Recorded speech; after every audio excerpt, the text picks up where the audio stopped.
महादेव की जय, मैया पार्वती की जय। हमारे चैनल को सब्सक्राइब करिए, लाइक बढ़ाइए।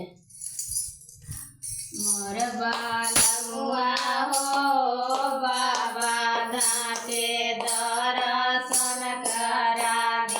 मोर बालमुआ हो बाबा धाम के दर्शन करा द।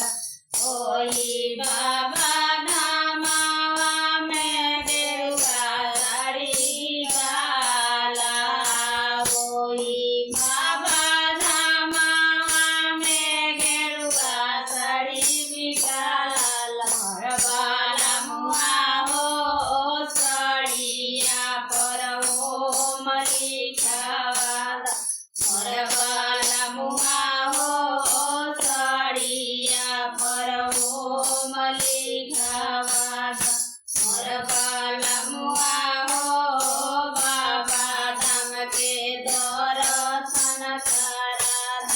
मोर बालमुआ हो बाबा धाम के दर्शन करा द। बाबा धामावा में सेनुरा बिकाला। ओई बाबा धामावा में सेनुरा बिकाला। मोर बालमुआ हो चढ़िया पर ओम लिखवा द। मोर बालमुआ हो सेनुरा पर ओम लिखवा द। मोर बालमुआ हो बाबा धाम के दर्शन करा द। मोर बालमुआ हो बाबा धाम के दर्शन करा द। ओई बाबा धामावा में टिकुली बिकाला। ओई बाबा धामावा में टिकुली बिकाला। मोर बालमुआ हो टिकुली पर ओम लिखवा द। मोर बालमुआ हो टिकुली पर ओम लिखवा द। मोर बालमुआ हो बाबा धाम के दर्शन करा द। मोर बालमुआ हो बाबा धाम के दर्शन करा द। ओई बाबा धामावा में चूड़िया बिकाला।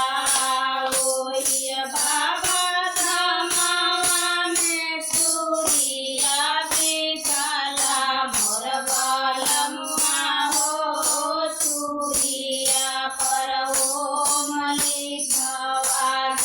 मोर बालमुआ हो कंगना पर ओम लिखवा द।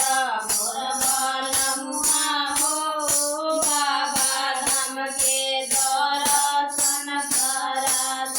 मोर बालमुआ हो बाबा धाम के दर्शन करा द। ओई बाबा धामावा में अंगूठी बिकाला।